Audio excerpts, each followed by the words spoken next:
अनंतनाग में गैर मुकीम मजदूर की टारगेट किलिंग में हुई मौत से कश्मीर में जबरदस्त गम और गुस्सा पाया जाता है। समाज के हर तबके ने दहशतगर्दाना हमले में मासूम दीपू की मौत की गहरे दुख का इजहार करते हुए कातिलों को गिरफ्तार कर सख्त सजा देने का मुतालबा किया। शोपिया में आज खराब मौसम के बावजूद सैकड़ों लोगों ने टारगेट किलिंग के खिलाफ खामोश एहतजाज किया। रैली में सरकारी मुलाजमीन, सिविल सोसाइटी, मुख्तलिफ पंचायती नुमाइंदों ने शिरकत की। दहशतगर्दों की इस कार्रवाई को बुज़दिलाना और गैर इंसानी हरकत करार देते हुए मुजाहिरीन ने कहा है कि दहशतगर्दों का कोई मजहब नहीं होता। जो भी बाहर के आते हैं उनका हम वेलकम करते हैं, रेस्पेक्ट करते हैं ताकि वो अपना रोज़गार कमाते हैं।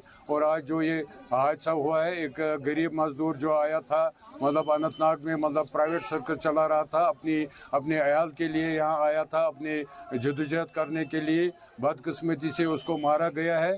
ये इंसानियत का कत्ल है, इसकी हम मजम्मत करते हैं।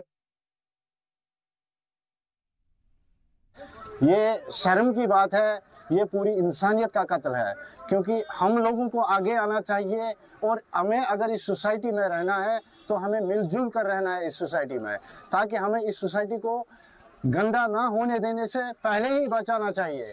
क्योंकि कुछ बदअनासिर लोग हैं, कुछ जो इस जम्मू कश्मीर में रखना डालने की कोशिश कर रहे हैं, क्योंकि इस जम्मू कश्मीर एक बाग है जो इस बाग को उजाड़ना चाहते हैं, खराब करना चाहते हैं।